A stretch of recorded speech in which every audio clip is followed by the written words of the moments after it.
आज का दिन और जीवित रखा है, इसलिए मैं प्रभु को धन्यवाद करता हूँ। पिछले दिनों हम याकूब के पत्री से जो है एक अध्याय का 3 से 4 आयत तक ये थे। आज फिर जो है हम 2 से 5 आयतों से हम 4 आयत पढ़ेंगे। हे मेरे भाइयों, जब तुम नाना प्रकार की परीक्षाओं में पढ़ो तो इसको पूरे आनंद की बात समझो, यह जानकर कि तुम्हारा विश्वास के परखे जाने से धीरज उत्पन्न होता है। पर धीरज को अपना पूरा काम करने दो कि तुम पूरे और सिद्ध हो जाओ और तुम में किसी बात की घटी ना हो रहे। परमेश्वर के नाम की महिमा हो। और मैंने ऑलरेडी परीक्षा के विषय में कुछ बातों को जो है पिछले सप्ताह मैंने बताया है, और उसी के संबंध में और मैं परीक्षा के विषय में कुछ उदाहरण को देना चाहता हूँ। तो सबसे पहले जो है हम अब्राहम के सॉरी हम जो है आदम और हवा के जीवन से कुछ बातों को अध्ययन करेंगे। मेरे साथ निकालिए उत्पत्ति 3 अध्याय।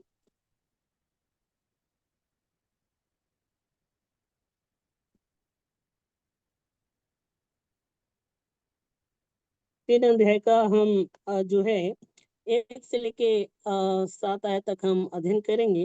तो यहाँ पे इस प्रकार है, यहोवा परमेश्वर ने जितने बनैले पशु बनाए थे उन सब में सर्प धूर्त था। उसने स्त्री से कहा, क्या ऐसा है कि परमेश्वर ने कहा है तुम इस वाटिका के वृक्ष किसी वृक्ष का फल न खाना। स्त्री ने सर्प से कहा, इस वाटिका के वृक्षों के फल हम खा सकते हैं, पर जो वृक्ष वाटिका के बीच में है उसके फल के विषय में परमेश्वर ने कहा है कि ना तो तुम उसको खाना और ना उसको छूना, नहीं तो तुम मर जाओगे। तब सर्प ने स्त्री से कहा, तुम निश्चय न मरोगे, वरन परमेश्वर आप जानता है कि जिस दिन तुम उसका फल खाओगे उसी दिन तुम्हारी आंखें खुल जाएगी और तुम भले बुरे का ज्ञान पाकर परमेश्वर के तुल्य हो जाओगे। अतः स्त्री ने देखा कि उस वृक्ष का फल खाने के लिए अच्छा और देखने में मनभावना है और बुद्धि देने के लिए चाहने योग्य भी है, तब उसने उसमें से तोड़कर खाया और अपने पति को भी दिया और उसने भी खाया। तब उन दोनों की आंखें खुल गई और उनको मालूम हुए कि वे नंगे हैं, इसलिए उन्होंने अंजीर के पत्ते जोड़ जोड़ कर लंगोट बना लिया। यहाँ पे देखते हैं आदम और हवा के जीवन में जो परीक्षा आया, ये आदम और हवा को ऑलरेडी परमेश्वर ने उसको उनको मना किया था, लेकिन अभिलाषा के कारण जो है परमेश्वर की बातों को जो है पहला स्थान न देकर उसके वचनों को न मानकर शैतान के बातों पर उन्होंने विश्वास किया, ऐसा हम समझ सकते हैं। और आदम हवा को शैतान ने परीक्षा की और हवा और आदम जो है इस परीक्षा में गिर गए, मतलब हार गए, ऐसा हम समझ सकते हैं। क्योंकि परमेश्वर ने जब उनको बनाया था तो परमेश्वर ने कहा था कि यहाँ पे 1 और 2 आयत में भी हम पढ़े हैं कि इस सब फल खा सकते हैं, लेकिन जो वहाँ पे वृक्ष है उसका फल ना खाना। लेकिन सर्प जो है उसको उनको जो है स्त्री को बहकाया और स्त्री ने उसको देखा और अभिलाषा के कारण जो है उन्होंने खाया और अपने पति को भी दिया। क्या इन दोनों को पता नहीं था कि परमेश्वर ने हमें इस अदन के वाटिका में रखा है और परमेश्वर ने हमें आज्ञा दिया कि इसमें से न खाना, लेकिन फिर भी अभिलाषा के कारण इन्होंने स्त्री बहकाई गई और उन्होंने तोड़ के खाई और अपने पति को भी दिया।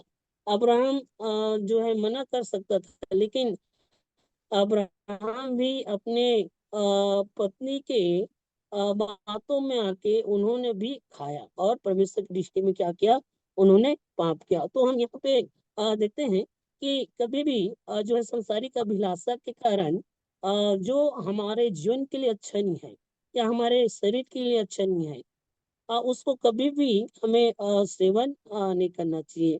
हम जो है दानियल के विषय में पढ़ते हैं तो दान्य एक अध्याय का हम जो है 7, 8, 9 आयत पढ़ेंगे, तो वहां पे बताया है कि दानियल जो है अपने मन में ठान लिया और राजा के भोज खा के जो है परमेश्वर के दृष्टि में अपवित्र नहीं ठहरना नहीं चाहता था। इस कारण उन्होंने मन में ठान के उन्होंने खोजों को इस बात का उन्होंने बोला कि हम राजा के भोज नहीं खाएंगे बोल के।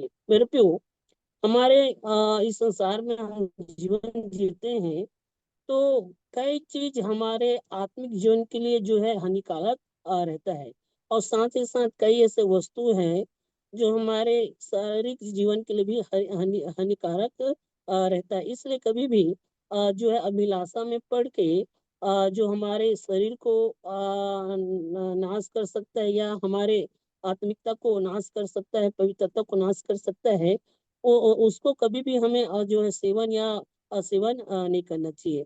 और क्योंकि परमेश्वर का वचन हमें इसलिए दिया है कि हम परमेश्वर की आज्ञा को पालन करें और उसके मार्ग में चले। लेकिन इन्होंने क्या किया, आदम हवा ने, इन्होंने परमेश्वर की बातों को जो है पहला जो स्थान होना चाहिए, या बोल सकते हैं परमेश्वर के बातों को परमेश्वर के वचन को इम्पोर्टेंट नहीं समझा। इसी कारण इन्होंने तोड़ के खा लिया। और तोड़ के खाने के बाद जो है परमेश्वर आया तो उनको पूछा कहाँ हो बोल के। यहाँ पे जब हम 8, 9, 10 आयत पढ़ेंगे उत्पत्ति 3 का, तो इन्होंने एक दूसरे पर दोष लगाना चालू कर दिया। शायद तक के लोग माफी मांगते तो परमेश्वर क्षमा भी करता। लेकिन जब हम 3 का 14 से लेके जब हम 21 आयत तक पढ़ेंगे, तो वहां पे परमेश्वर का एक क्रोध को बताया, परमेश्वर का एक दंड को बताया है, और परमेश्वर ने इनको दंड भी दिया। तो इसी कारण ये लोग परीक्षा में क्या हो गए, हार गए। लेकिन मेरे प्यो, हमें जो है कभी भी शैतान से हारना नहीं है, बल्कि हमें जीतना है। परमेश्वर के वचन के अनुसार जीवन जी के हमें मसीह जीवन में आगे बढ़ना है। और जब हम यहाँ पे 22 और 24 आयत पढ़ेंगे, तो लिखाया है, 22 और 24 आयत पढ़ेंगे उत्पत्ति का। इसलिए यहोवा परमेश्वर ने उनको अदन की वाटिका में से निकाल दिया कि वह भूमि पर खेती करे, जिसमें वह बनाया गया था। इसलिए आदम को उसने निकाल दिया और जीवन के वृक्ष के मार्ग का पहरा देने के लिए अदन की वाटिका के पूर्व की ओर पूर्वों को और चारों ओर और घूमने वाली ज्वालामाई तलवार को नियुक्त कर दिया। देखिए, पहले वाटिका का जो है वहां पे रहने के लिए और काम करने के लिए आदम हवा को रखा था, देख रेख करने के लिए। लेकिन वहां से इन्होंने पाप किया परमेश्वर की दृष्टि में, और परमेश्वर ने आदम के वाटिका से उनको निकाल दिया। क्यों निकाला? क्योंकि ये लोग परमेश्वर की दृष्टि में जो है विश्वास योग्य नहीं थे। इसलिए मेरे और आपके भी जीवन में परमेश्वर जो है एक विश्वास योग्यता को दिखता है। जब हम उसके वचनों को पढ़ते हैं या उसके वचनों को सुनते हैं, तो हम कितना परमेश्वर के वचन में विश्वास योग्य हैं, खरे हैं, इस बात को परमेश्वर दिखता है। अगर हम परमेश्वर की दृष्टि में कुछ गलत करते हैं या पाप करते हैं और क्षमा नहीं मांगते, तो परमेश्वर जो है इसी प्रकार का जो है न्याय करता है। फिर दूसरी बात, जब हम अब्राहम के विषय में पढ़ेंगे, हम ऑलरेडी पिछले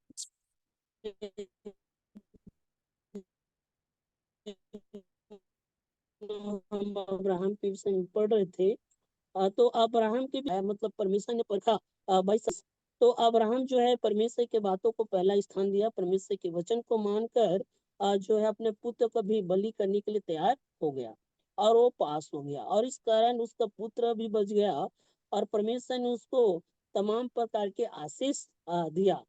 तो इस प्रकार हमें जो है परमेश्वर के वचन के अनुसार जीवन जीना चाहिए, ताकि हम जीते और परमेश्वर की नाम की महिमा करें।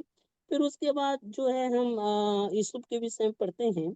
यूसुफ के भी जीवन में कई बार परीक्षाएं आया, और उन परीक्षाओं को वो जीतता चला गया। जब हम जो है उत्पत्ति 37 से 1 of 4 आयत पढ़ेंगे, और उसके बाद 45 अध्याय का 1 से 8 तक, तो वहाँ पे विशेषकर यूसुफ के जीवन में बहुत सारे कठिनाइयाँ और दुख संकट आया, लेकिन वो कभी भी हार नहीं माना और परमेश्वर के दृष्टि में वो जो है विश्वास योग्य था। और इसी कारण वो जो है मिस्र का जो है प्रधानमंत्री बना। और जब हम 45 अध्याय पढ़ते हैं तो 1 से लेके 8 तक, तो वहाँ पे जो है वो अपने भाइयों को भी क्षमा करता है। तो यीशु भी जो है परीक्षा से क्या हो गया, जीत गया। लेकिन आदम हवा हार गया, अब्राहम जीत गया, यूसुफ जीत गया।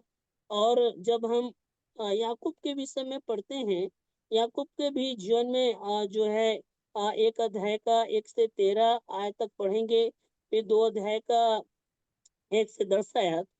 तो इन दोनों अध्याय में जो है आयुब के जीवन में एक दुख, एक परीक्षा सैलाब की तरह आया और उनके नौकर चाकर, दास दासी, उनके बेटी बेटा, पूरा धन संपत्ति सब नष्ट हो गया। और यहाँ तक हम पढ़ते हैं तो उसके शरीर में भी फोड़ा हो गया और उसके पत्नी भी उसको छोड़ के चली गई। लेकिन वो उस परीक्षा में भी वो परमेश्वर के नाम की महिमा करता है कि मैं अपने माँ के पेट से खाली आया और खाली लौट जाऊंगा। यहोवा ने दिया, यहोवा ने लिया, और यहोवा के नाम की महिमा हो। ऐसा विश्वास हम जो है आयुब के जीवन से देख सकते हैं। लेकिन जब वो अंत तक धीरज धरा और वो परीक्षाओं का सामना करते करते जो है आगे बढ़ता गया, तब हम 42 अध्याय का 10 से 17 आयत पढ़ेंगे। जो है कोई भी भाई को मिलता है तो पढ़ सकते हैं। आयु 42 का 10 से 17।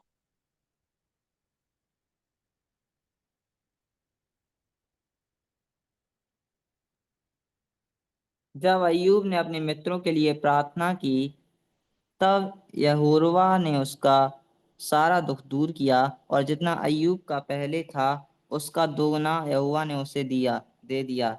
तब उसके सब भाई और सब बहनें और जितने पहले उसको जानते पहचानते थे, उन सबों ने आकर उसके यहाँ उसके संग भोजन किया, और जितनी विपत्ति यहोवा ने उस पर डाली थी उस सब के विषय उन्होंने विलाप किया और उसे शांति दी, और उसे एक एक सिक्का और सोने की एक एक बाली दी। और यहोवा ने अय्यूब के पिछले दिनों में उसको अगले दिनों से अधिक आशीष दी, और उसके 14,000 भेड़ बकरियां, 6,000 ऊंट, 1,000 जोड़ी बैल और 1,000 गदहियां हो गईं। और उसके 7 बेटे और 3 बेटियां भी उत्पन्न हुईं।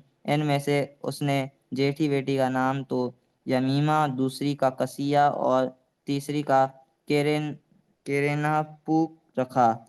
और उस सारे देश में ऐसी स्त्रियां कहीं ना थीं जो अय्यूब की बेटियां के समान सुंदर हों, और उनके पिता ने उनको उनके भाइयों के संग ही संपत्ति दी।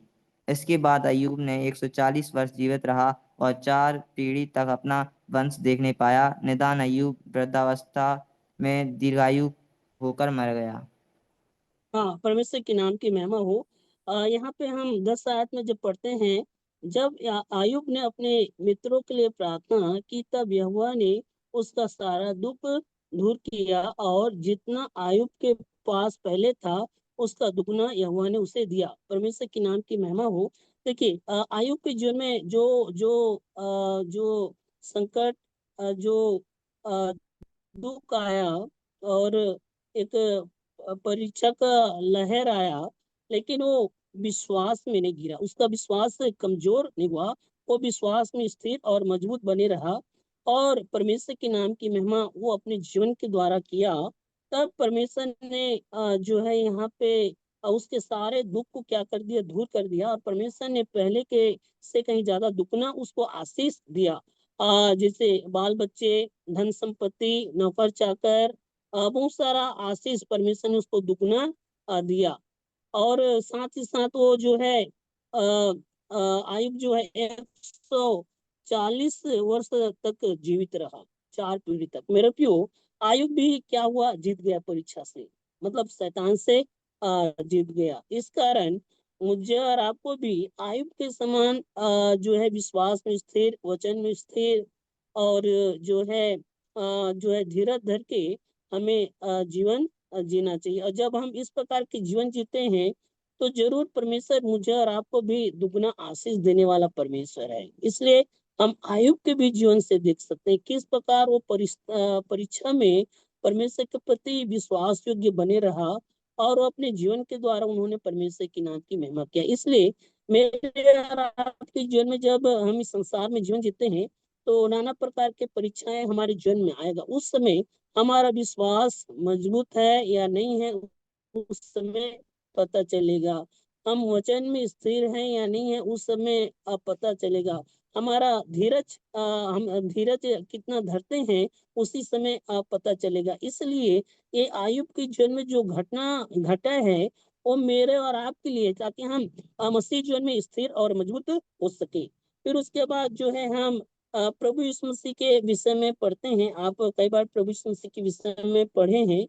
फिर भी यहाँ पे जब हम पढ़ते हैं मत्ती रचित सुसमाचार 4 का जो है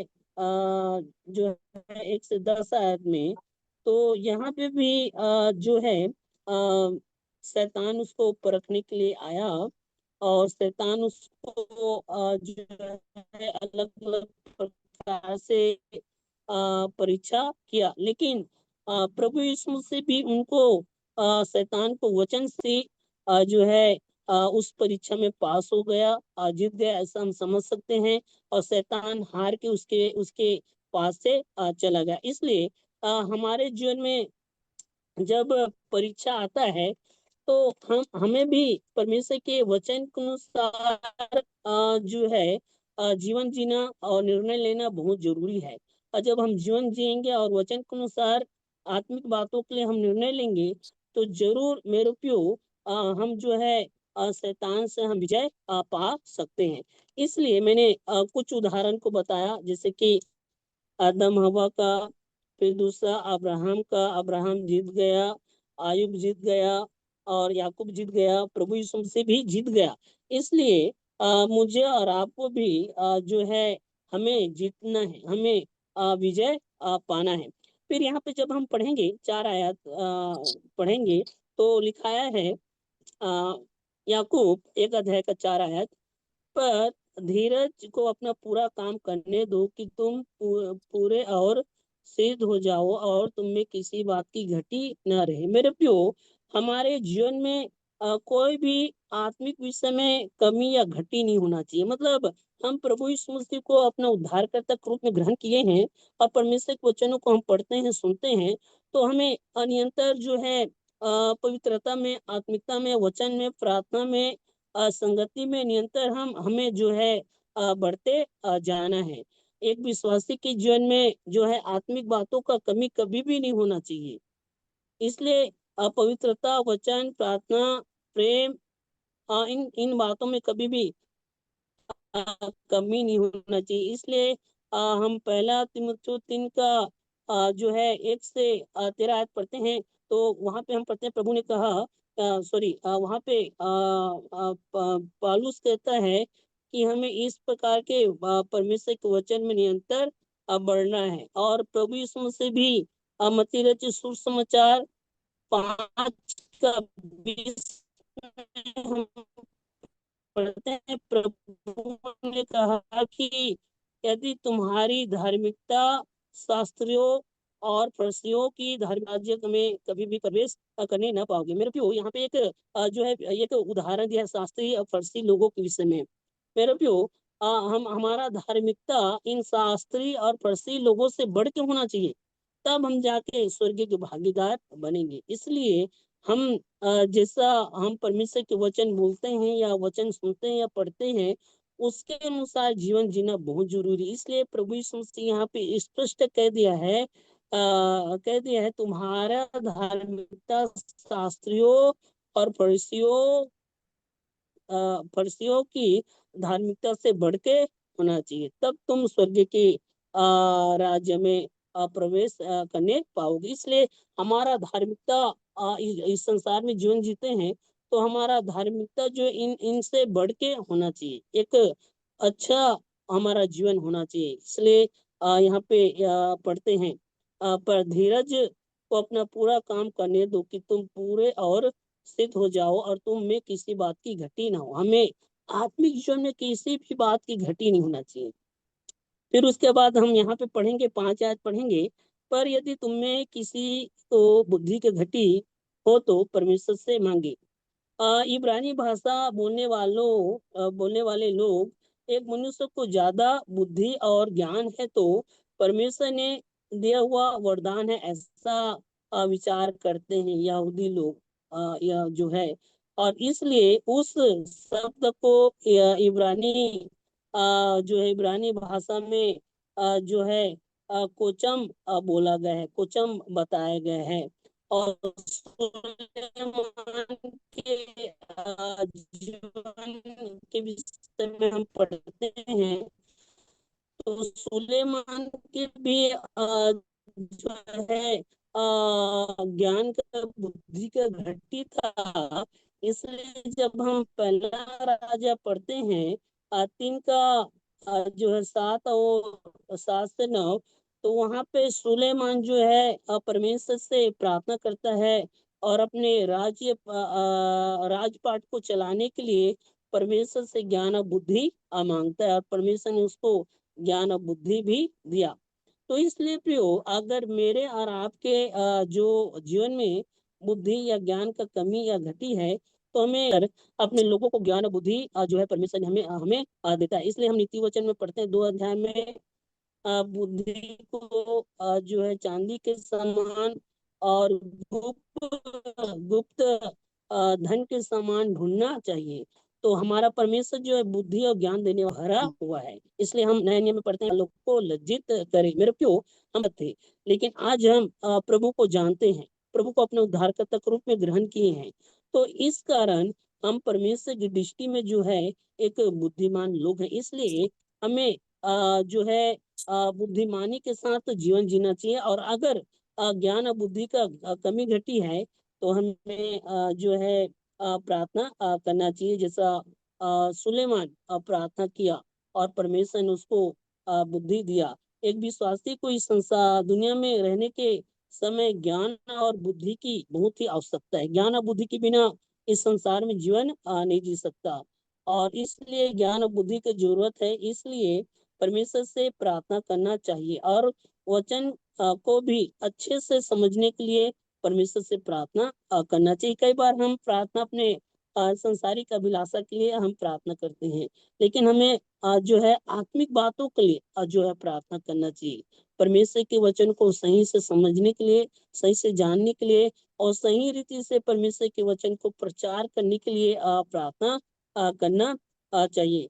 और जब हम पढ़ते हैं तो जो यहाँ पे तितर पितर जो इसराइल लोग हैं, शायद तक इनके जीवन में एक प्रकार से याकूब बताने का कारण है कि कहीं ना कहीं उनको भी ज्ञान का या बुद्धि का घटी है। इसलिए यहाँ पे 5 आयत में कहता है, पर यदि तुम में किसी को बुद्धि का घटी हो तो परमेश्वर से मांगे।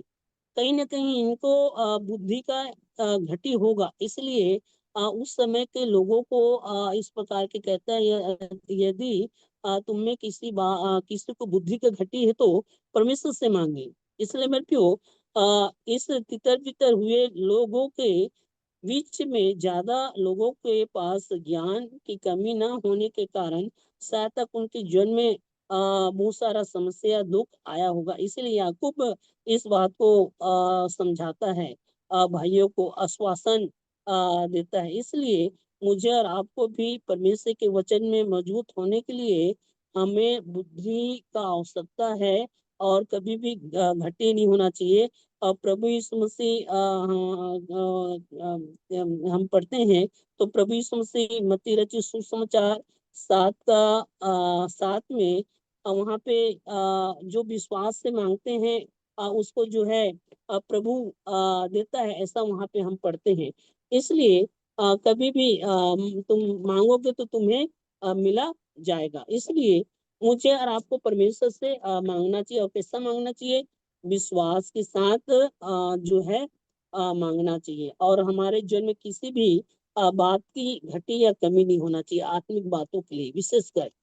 फिर उसके बाद और विश्वास के साथ मांगना है और कुछ संदेह नहीं करना है। जैसे यहाँ पे लिखाया है, हम पढ़ेंगे तो 6 में जो है याकूब 1 अध्याय का 6 और 7 और 8 आयत पढ़ेंगे। पर विश्वास से मांगे और कुछ संदेह न करें, क्योंकि संदेह करने वाला समुद्र की लहरों के समान है, जो हवा से बहती और उछलती है। ऐसा मनुष्य यह न समझे कि मुझे प्रभु से कुछ मिलेगा। वह व्यक्ति दो चित्ता और अपनी सारी बातों में चंचल है। यहाँ पे एक प्रकार से प्रार्थना करना है, तो कैसा करना है? विश्वास के साथ प्रार्थना करना है। कभी भी परमेश्वर पर संदेह नहीं करना चाहिए। हमारा अविश्वास प्रकट नहीं होना चाहिए, बल्कि परमेश्वर पर भरोसा करना है। समर्पण के साथ परमेश्वर पर भरोसा करना है। और जो परमेश्वर पर भरोसा करता है और विश्वास के साथ मांगता है, परमेश्वर जरूर अपने मांगने वालों को उत्तम वस्तु देता है। इसलिए कभी भी हमारे जीवन में अविश्वास, संदेह नहीं आना चाहिए। और यहाँ पे बताया गया है, विशेष करके जब हम पढ़ते हैं तो लिखा है और कुछ संदेह न करे, लिखा है कुछ संदेह न करे। मैं और आप जब प्रार्थना करते हैं या प्रार्थना का रिक्वेस्ट देते हैं, तो क्या हम संदेह करते हैं? इस बात को कौन जानता है? परमेश्वर जानता है। हमारे दिल के बातों को जानता है, वो हमारे मन के बातों को जानता है। हम ऊपर ही ऊपर प्रार्थना करते हैं, ऊपर ही ऊपर हम प्रार्थना करवाते हैं, लेकिन हम कई बार जो है संदेह करते हैं। इसलिए यहाँ पे कहता है कि विश्वास से मांगे और कुछ संदेह ना करे, क्योंकि संदेह करने वाले समुद्र की लहर के समान है, लिखा है। कैसा है? समुद्र के लहर के समान है। एक तो बोलता है हवा के समान, फिर लहर के समान, ऐसा यहाँ पे बताया है। मेरे प्यो, हवा कभी भी स्थिर नहीं रहता, और समुद्र के जो पानी है वो भी जो लहर है वो भी स्थिर नहीं रहता। इसलिए यहाँ पे एक उदाहरण दिया है, जब हम पढ़ेंगे तो लिखाया है पर विश्वास से मांगे और कुछ संदेह न करे, क्योंकि संदेह करने वाले समुद्र की लहरों के समान है, जो हवा से बहती और उछलती है। ऐसा मनुष्य यह न समझे कि मुझे प्रभु से कुछ मिलेगा। वह दो चित्ता है और अपनी सारी बातों में चंचल। यहाँ पे लिखा है वह दो चित्ता है। मेरे प्यो, दो चित्ता जो है कभी भी विश्वासी को नहीं होना चाहिए। ये स्वभाव वाला जो मनुष्य है, जो विश्वासी है, उसको परमेश्वर जो है घृणा करता है। अगर इसलिए हम परमेश्वर के वचन में पढ़ते हैं लूका रचित सुसमाचार 2 का 13 में, तो एक एक दास जो है दो स्वामी का सेवा नहीं कर सकता। और पहली बात, एक दास जो है दो स्वामी का सेवा नहीं कर सकता। मतलब दो चित्ता यही है, एक को ज्यादा महत्व देगा, एक को कम महत्व देगा। इस कारण हमारे जीवन में ये दो चित्ता नहीं होना चाहिए। परमेश्वर के प्रति ईमानदार, परमेश्वर के प्रति विश्वास योग्य, और जो है एक विश्वास में स्थिर हमारे जीवन में होना चाहिए। इसलिए यहाँ पे कहता है वो व्यक्ति दो चित्ता है, जो हवा से जो हवा के समान है और समुद्र के लहर के समान है, जो उछलता है। ऐसा व्यक्ति क्या है? चंचल है। मेरे प्रिय, कलीसिया में इसी प्रकार के कई सारे ऐसे लोग रहते हैं। कभी कभी प्रभु के सेवकों के पास जाएंगे, प्रार्थना करेंगे। फिर कभी कभी बैगा गुनिया के पास जाएंगे, और कभी कभी बहुत सारा ऐसा उटपुटान काम करता है। उनके जीवन से पता चल जाएगा कि ये व्यक्ति दो चित्ता है। और दो चित्ता वाला व्यक्ति कभी भी विश्वास में स्थिर नहीं रहेगा। उसको हम बोल सकते हैं बिना पेंदी का लुटा, है ना। वो किधर जो है पलटी मारेगा, हमें मालूम नहीं है। इसलिए यहाँ पे प्रभु यीशु मसीह स्पष्ट कहता है लुका 16 के 13 में, कोई दास जो है दो स्वामी का सेवा नहीं कर सकता। और हम कुरिन्थियों 10 के 11 में पढ़ते हैं, 10 का 21 में, पहला कुरिन्थियों 10 का 21 में, तो लिखा है तुम प्रभु के कटोरे और दुष्ट आत्माओं के कटोरों में, दोनों में जो है शरीक नहीं हो सकते, दोनों में पी नहीं सकते। कई लोग यही करते हैं, प्रभु के मेज में भी शरीक होना चाहते हैं और दुष्ट आत्माओं के मेज में भी शरीक होना चाहता है। ऐसा व्यक्ति दो चित्ता है। इसलिए यहाँ स्पष्ट पौलुस जो है कहता है दोनों में से नहीं पी सकते, ऐसा लिखा है। फिर उसके बाद हम पढ़ेंगे दूसरा कुरिन्थियों 6 का 14 और 16 आयत में, तो वहां पे कहता है आसमान जुए में ना जोतो। कई लोग यही काम करते हैं, आसमान जुए में जोतने का कोशिश करते हैं। आसमान और जो है पृथ्वी का कभी भी मिलन नहीं हो सकता। वहां पे स्पष्ट बताया है बलिहार के साथ मसीह का क्या नाता, क्या संगति है ना।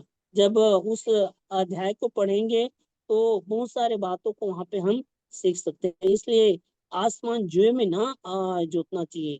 जो हमें एक अलगावपन का जीवन जीना बहुत जरूरी है, क्योंकि हम परमेश्वर का मंदिर है, जिसमें परमेश्वर जो है क्या कर पवित्र आत्मा के मंदिर है, जिसमें परमेश्वर क्या करता है, वास करता है। इसलिए मेरे और आपके जीवन में ऐसा कार्य नहीं करना चाहिए जो परमेश्वर की दृष्टि में घृण हो। इसलिए यहाँ पे कहता है 7 आयत पढ़ेंगे 1 के 7 में, ऐसा मनुष्य है न समझे कि मुझे प्रभु से कुछ मिलेगा। ऐसा मनुष्य है न समझे कि प्रभु से मुझे कुछ मिलेगा। क्यों? क्योंकि ये व्यक्ति जो है दो चित्ता है, और प्रभु इसके मन के बातों को जानता है। ये ऊपर ही ऊपर प्रार्थना करता है, लेकिन अंदर से इसके जीवन में विश्वास नहीं है, विश्वास का कमी है, घटी है। वो एक खोखला व्यक्ति है। इसलिए मेरे और आपके जीवन में भी ये दो चित्ता वाला कार्य नहीं होना चाहिए। कलीसिया में अलग, घर में अलग, फिर का जो है कॉलेज है वहां पे अलग स्वभाव। ये दो चित्ता स्वभाव मेरे अभाव है तो परमेश्वर घृणा करता है। और आप कितनी भी बार प्रार्थना करो, परमेश्वर जो है प्रार्थना नहीं सुनेगा, क्योंकि हम प्रेतों के काम में पढ़ते हैं परमेश्वर पापियों का प्रार्थना नहीं सुनता है। इसलिए प्यो हम हमारा हमें कभी भी ये स्वभाव का व्यक्ति नहीं होना चाहिए। ये संदेह करने वाला व्यक्ति नहीं होना चाहिए। दो चित्ता व्यक्ति नहीं होना चाहिए। हवा के समान जो है उछलने वाला, और लहर के समान उछलने वाला जो है नहीं होना चाहिए। इसलिए मेरे प्यो परमेश्वर सहायता करे। और विशेषकर जो है हम पढ़ेंगे तो 9 से हम 11 आयत पढ़ेंगे, याकूब 9 से 11। तो यहाँ पे बताया है, दिन भाई अपने ऊंचे पद पर घमंड करे और धनवान अपनी नीची दशा पर, क्योंकि वह घास के समान घास के फूल की तरह तरह जाता रहेगा। क्योंकि सूर्य उदय होते ही कड़ी धूप पड़ती है और घास को सुखा देती है, और उसका फूल झड़ जाता है और उसकी शोभा जाती रहती है। इसका इसी प्रकार धनवान भी अपने मार्ग पे चलते चलते धूल में मिल जाएगा। परमेश्वर की नाम की महिमा हो। यहाँ पे एक विशेष करके इस आयत में कभी भी जीवन में घमंड नहीं करना चाहिए। इसलिए दीन व्यक्ति उसका ऊंचा जो है अवस्था में, और धनी व्यक्ति उसका नीचा दशा में लिखाया है। दिन भाई अपने ऊंचे पदवी पर और घमंड करें, क्योंकि नीचे अवस्था जो है वो परमेश्वर उसको क्या करेगा, ऊंचा करेगा। इसलिए जब हम पढ़ेंगे तो यहाँ पे विशेष करके कहता है 3 दिन भाई अपने ऊंचे पद पर, मतलब जो दीन है, दरिद्र है, वो प्रभु पे विश्वास करता है और घमंड करता है। और जो धनवान व्यक्ति है वो अपनी निश्चित दशा पर लिखा है। क्योंकि धनवान तो है इस संसार में, लेकिन वो क्या है, घास के समान है। वो घास के फूल की तरह जो है, क्योंकि धूप निकलते हैं और धूप निकलने से घास सूख जाता है, फूल मुरझा जाता है। वैसे ही ये जो व्यक्ति है, जो धनी व्यक्ति है, जो घमंड करता है अपने जीवन में, उसका हाल इसी प्रकार का होगा। एक सूखी हुई घास के समान, एक मुरझाए हुए फूल के समान जो है मुरझा जाता है, ऐसा यहाँ पे लिखाया है। और कहता है क्योंकि 11, क्योंकि सूर्य उदय होते ही कड़ी धूप पड़ती है और घास को सुखा देती है और उसका फूल झड़ जाता है और उसकी शोभा जाती रहती है। इसी प्रकार धनवान भी अपने मार्ग पर चलते चलते धूल में मिल जाएगा। इसलिए मेरे प्यो, कभी भी जीवन में घमंड नहीं करना चाहिए। आपके पास धन और दौलत है, सब कुछ है, लेकिन आप घमंड करोगे तो कोई काम का नहीं है। आपका धन दौलत जो है प्रभु की महिमा के लिए होना चाहिए, प्रभु की सेवा के लिए होना चाहिए। अनाथ अनाथ विधवाओं, गरीब, इनका भी मदद करना चाहिए। और इसलिए जब हम पढ़ेंगे, मेरे साथ निकालिए यिर्मयाह 9 का 23 और 24 आयत पढ़ेंगे। यिर्मयाह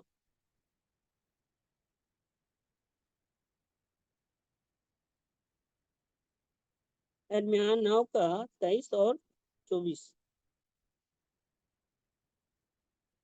आ, फिर यहोवा यूं कहता है, बुद्धिमान अपनी बुद्धि पर घमंड न करे, न वीर अपनी वीरता पर, न धनी अपने धन पर घमंड करे।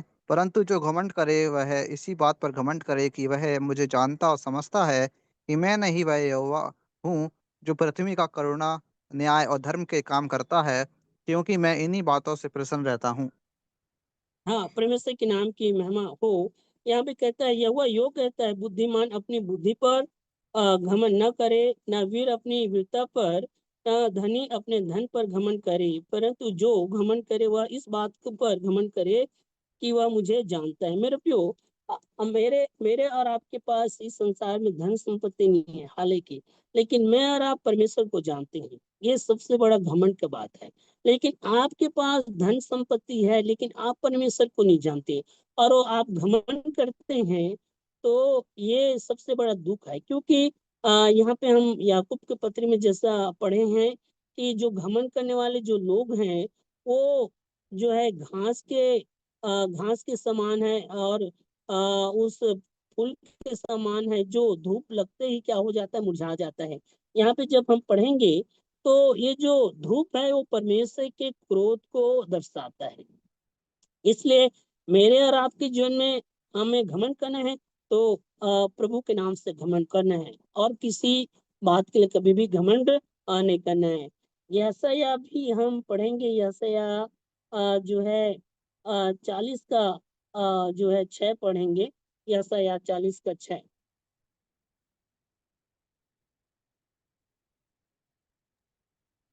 बोलने वाले का वचन सुनाई दिया, प्रचार कर। मैंने कहा, मैं क्या प्रचार करूं?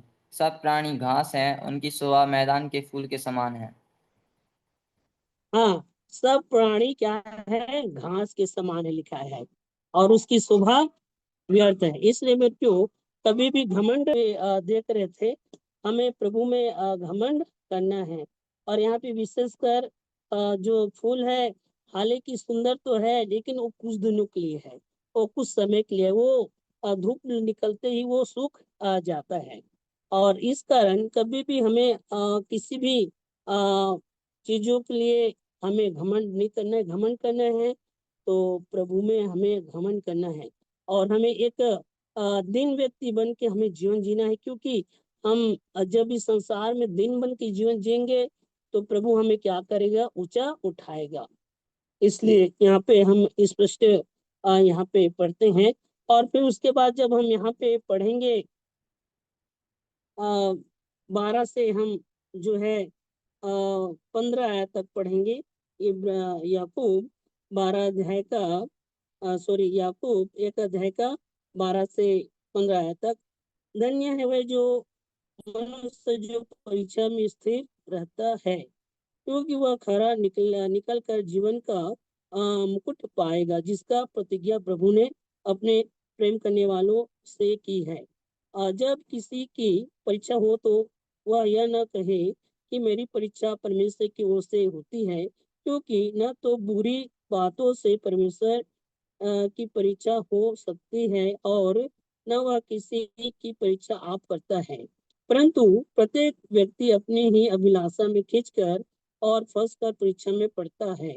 फिर अभिलाषा गर्भवती होकर पाप को जन्मती है, और पाप जब बढ़ जाता है तो मृत्यु को उत्पन्न करता है। मेरे प्यो, यहाँ पे एक परीक्षा के विषय में यहाँ पे भी बताया है। लेकिन जैसा कि मैंने आपको पहले बताया हूँ की परीक्षा 3 प्रकार के रहता है, और यहाँ पे परमेश्वर कहता है, परमेश्वर के वचन में हम पढ़ते हैं, परमेश्वर किसी का परीक्षा जो है नहीं करता, वो परमेश्वर जो है परखता है हमें। पिछले दिनों जैसा मैंने बताया है, वो टेस्टिंग करके हमें देखता है। लेकिन परमेश्वर जो है गलत बातों के लिए कभी भी परीक्षा नहीं करता। इसलिए जब हम इस 12 आयत में पढ़ते हैं तो कहता है, धन्य वह मनुष्य है जो परीक्षा में स्थिर रहता है। तो एक तो धन्य व्यक्ति कौन है? जो परीक्षा में स्थिर रहता है, जैसे कि आयुब, जैसे कि यूसुफ, है ना। ये लोग परीक्षा में क्या थे? स्थिर थे। इनका परीक्षा क्या था? ये लोग प्रभु के नाम से, सच्चाई के अनुसार से, है ना, इनके जीवन में दुख आया। आज मसीह समाज में, विशेषकर हमारे छत्तीसगढ़ में काफी सताव हो रहा है। ये सताव किस लिए हो रहा है? प्रभु के नाम से हो रहा है। ये अभिलाषा के कारण, या किसी व्यभिचार के कारण, या चोरी के कारण ऐसा मार या गाली नहीं पड़ रहा है। लेकिन ये प्रभु यीशु मसीह के नाम से हमें गाली सुनना पड़ता है, प्रभु यीशु के नाम से दुख सहन कर रहे हैं, ये परीक्षा अलग है। लेकिन हम जानबूझ के पाप करेंगे और हम बोलेंगे कि हमारे जीवन में परीक्षा आ रहा है बोल के, वो प्रभु की ओर से परीक्षा नहीं है। इसलिए हमें जब हमारे जीवन में परीक्षा आता है तो हमें उस परीक्षा में क्या होना है? स्थिर होना है, क्योंकि वह खरा निकल कर जीवन का मुकुट पाएगा। परमेश्वर जो है जो परीक्षा के समय में स्थिर रहता है, जो दुख उठाता है प्रभु के लिए, दुख सहता है प्रभु के लिए, मार खाता है प्रभु के लिए, निंदा सहता है प्रभु के लिए, उसको परमेश्वर जो है जीवन का मुकुट देगा, ऐसा यहाँ पे हम पढ़ते हैं। फिर उसके बाद हम पढ़ेंगे तो कहता है आ, आ, तेरा जब किसी की परीक्षा हो तो वह यह ना कहे कि मेरी परीक्षा परमेश्वर की ओर से होती है, क्योंकि न तो बुरी बातों से परमेश्वर की परीक्षा हो सकती है, और न वह किसी का परीक्षा आप करता है। मेरे प्यो, आदम और हवा का परीक्षा जो है परमेश्वर की ओर से नहीं था, वो शैतान की ओर था, शैतान की ओर से था। और वो अपनी अभिलाषा के कारण वो लोग जो है परीक्षा में पड़े और पाप में गिरे। तो परमेश्वर जो है किसी का परीक्षा जो है बुरी बातों से कभी भी नहीं करता है। परमेश्वर जो है परखता है वो अपने लोगों को, वो अलग मैटर है। और यहाँ पे जैसा हम पढ़ते हैं 14 आयत में, परंतु प्रत्येक व्यक्ति अपनी ही अभिलाषा से खींचकर फंसकर परीक्षा में पड़ता है। मतलब जो व्यक्ति है, अपने जो लोग हैं वो अपने अभिलाषा में पढ़ के जो है परीक्षा में पड़ता है। मेरे प्यो, जैसे कि लालच करना, जैसे कि चोरी करना, अ, जो जो पाप का अलग अलग स्वभाव है, और वो स्वभाव को आज अभिलाषा के कारण जो लोग हैं वो पूरा करता है। इसलिए कभी भी अगर आपके जीवन में अभिलाषा के कारण परीक्षा आया है या संकट आया है, तो ये न समझे कि ये संकट प्रभु के नाम से आया है। कई सारे से वचन के जानने वाले लोग, वचन को पढ़ने वाले लोग भी पाप करते हैं, अभिलाषा करते हैं, और इस कारण भी उनके जीवन में अलग अलग प्रकार के जो समस्या या दुख आते हैं। और वो बोलेंगे कि ये हमारे जीवन में प्रभु के नाम से जो है दुख आए हैं, परीक्षा आए हैं, वो प्रभु के नाम से नहीं आए हैं, आपके अभिलाषा के कारण आए हैं। इसलिए आप ध्यान से सोचिए कि आपने अपने जीवन में क्या क्या कार्य कर रहे हैं या किए हैं, और ये अभिलाषा के कारण आप परीक्षा में फंसे हैं, तो उसका कोई उपाय नहीं, सिर्फ एक ही उपाय है, आप परमेश्वर से माफी मांगे, और परमेश्वर के वचन में जो है परमेश्वर के वचन से परमेश्वर के वचन में सही रीति से चले। इस कारण कहते हैं, परंतु प्रत्येक व्यक्ति अपनी ही अभिलाषा से खींचकर और फंसकर परीक्षा में पड़ता है। फिर जो है अभिलाषा गर्भवती होकर पाप को जन्मती है, और पाप जब बढ़ जाता है तो मृत्यु को उत्पन्न करता है। मेरे प्यो, कभी भी हमारे जीवन में अभिलाषा नहीं होना चाहिए। इसलिए पौलुस कई बार अभिलाषा से भागने के लिए बोला है, बोलता है कि जवानी की अभिलाषा से भागो, है ना। क्यों बोल रहा है? क्योंकि ये जवानी के दिनों में इस संसार में जब हम जीवन जीते हैं तो अलग अलग प्रकार का जीवन में अभिलाषा होता है और उसको पूरा करने के लिए लोग जो है गलत काम करते हैं और इसी कारण वो परीक्षा में पड़ जाता है। हम फिलिपियो 4 का 8 पढ़ेंगे। फिलिपियो 4 का 8।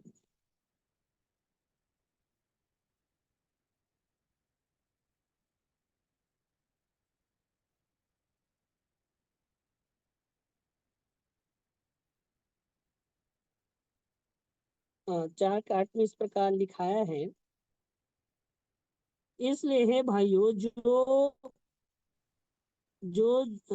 जो बातें सत्य है और जो बातें आदरणीय है और जो बातें उचित है और जो बातें पवित्र है और जो बातें सुहानी है और जो बातें मन भावनी है, अर्थात जो भी सद्गुणों और प्रशंसा की बातें हैं उन्हीं पर ध्यान लगाया करो। मेरे को यहाँ पे स्पष्ट दिखाया है हमारा ध्यान किधर होना चाहिए, है ना। यहाँ पे कहता है, इसलिए हे भाइयों जो बातें सत्य है और जो बातें आदरणीय है और जो बातें उचित है और जो बातें पवित्र हैं और जो बातें सुहानी है और जो बातें मनभावनी है, अर्थात जो सद्गुरु है और प्रशंसा की बातें उन्हीं पर ध्यान लगाया करो। मेरे को मुझे और आपको इस बात को समझना है कि परमेश्वर की दृष्टि में क्या उचित है, क्या अच्छा है।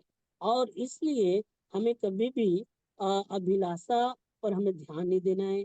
अभिलाषा कहाँ से चालू होता है? आंखों से चालू होता है ना। हम उसको देखते हैं फिर बोलते हैं अच्छा है, और अच्छा है इसलिए पूरा उसको जो है लेना चाहिए। जैसा कि आदम हवा के विषय में पढ़ते हैं, उन्होंने देखकर जो है अभिलाषा में पड़ा। इसलिए मेरे और आपके जीवन में ये अभिलाषा कभी भी नहीं होना चाहिए। नीति वचन 18 का 10 पढ़ेंगे तो वहां पे लिखाया है, नीति वचन 18 का 10 हम पढ़ेंगे एक बार उसको भी।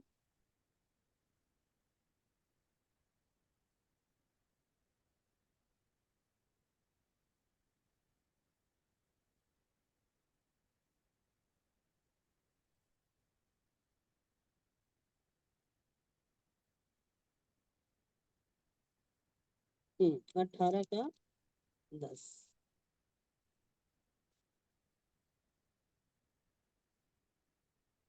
यहोवा का नाम दृढ़ है, धर्मी धर्मी उसमें भागकर सब दुर्घटनाओं से बचता है। सॉरी, एक हम नीति वचन 23 पढ़ेंगे।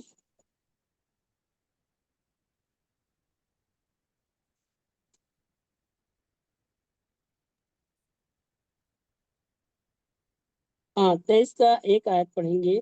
जब तू किसी हाकिम के संग भोजन करने को बैठे तब इस बात को मन लगाकर सोचना कि मेरे सामने कौन है, और यदि तू अधिक खाने वाला हो तो थोड़ा खाकर भूखा उठ जाना, क्योंकि स्वादिष्ट भोजन वस्तुओं की लालसा न करना, स्वादिष्ट भोजन वस्तुओं की लालसा न करना, क्योंकि वह धोखे का भोजन होता है। इसलिए मैं क्यों कभी भी हमें किसी प्रकार के जो है अभिलाषा, लालच कभी भी नहीं करना चाहिए, क्योंकि अभिलाषा के कारण एक मनुष्य जो है पाप में गिरता है। इसलिए यहाँ पे विशेषकर यहाँ पे कहता है कि हमें कभी भी अभिलाषा नहीं करना है, और अभिलाषा करने से जो है लोग जो है परीक्षा में पढ़ता है। फिर वो क्या होता है, अभिलाषा गर्भवती होता है। पहले आप 1 रुपया का लालच किया, फिर उसके बाद 10 रुपये का लालच किया। पहले आप 1 रुपये का चोरी किया, फिर आप 100 रुपये का चोरी कर रहे हैं। धीरे धीरे धीरे धीरे आपका अभिलाषा बढ़ते जा रहा है, बढ़ते जा रहा है। फिर लास्ट में क्या होगा, वो पाप को जो है पाप को जन्मती है, ऐसा यहाँ पे लिखा है। फिर वो क्या होगा, मृत्यु को उत्पन्न करती है। आज बहुत सारे भाई बहन सोचते हैं गलत करके वो लोग बच जाएंगे, तभी भी गलत करने वाले लोग कभी भी नहीं बच पाएंगे, है ना। चाहे वो कोई भी व्यक्ति हो, या बड़े से बड़े पैसे वाले व्यक्ति हो, या बड़े से बड़े नेता लोग हो, कोई भी हो, अगर आप गलत कर रहे हैं आप अपने जीवन में, तो एक न एक दिन उस गलती का सजा आपको मिलेगा। इसलिए परमेश्वर मुझे और आपको बार बार मौका देता है कि हम मन फिराएं, पश्चाताप करें और परमेश्वर की ओर फिरें, और अभिलाषा में पड़ के कभी भी हम वो पाप ना करें जो मृत्यु को उत्पन्न करता है। आदम और हवा के जीवन में ये मृत्यु को उत्पन्न किया। परमेश्वर ने जब उनको बनाया था तो एक महिमामय जीवन जिया था, और उनके पाप के द्वारा जो है इस संसार में मृत्यु आया। मेरे प्रियो, इसलिए प्रभु यीशु मसीह के द्वारा हमें एक नया जीवन मिला है, एक अनंत काल का जीवन मिला जब हम उस पर विश्वास करते हैं, उसके मार्ग पे चलते हैं। इसलिए जब हम प्रभु को के ऊपर विश्वास करते हैं, तो इसलिए कभी भी हम परमेश्वर के वचन को पाप हमें नहीं करना चाहिए, कभी भी हम अभिलाषा में नहीं पड़ना चाहिए, और हमें अभिलाषा से क्या करना चाहिए, भागना चाहिए। ऑलरेडी मैंने अभिलाषा के विषय में पिछले दिनों कई सारे बातों को मैंने बताया था। और जब आप अभिलाषा करेंगे तो वो अभिलाषा गर्भवती होकर पाप को जनेगी, और पाप जो है मृत्यु को उत्पन्न करेगा, ऐसा यहाँ पे परमेश्वर के वचन में लिखा है। इसलिए मेरे को अभिलाषा से बच के रहना है, अभिलाषा से भागना है। और हमारे जीवन में अलग अलग प्रकार का अभिलाषा है ना। लालच है ना, मोबाइल का अभिलाषा है, भाई विचार का अभिलाषा है, धन दौलत का अभिलाषा है, जल्दी आगे बढ़ने का अभिलाषा है। जीवन में अनेक प्रकार का अभिलाषा है, और उस अभिलाषा को जब आप पूरा करेंगे तो जरूर आप पाप में गिरेंगे, और पाप में आप गिरेंगे तो फिर उसके बाद मृत्यु क्या होता है, उत्पन्न होता है। मतलब आप पाप करेंगे तो परमेश्वर न्याय भी करेगा और उसका दंड भी देगा। इसलिए प्रभु सहायता करे, प्रभु के नाम की महिमा हो। सबको जय मसीह की। जय मसीह।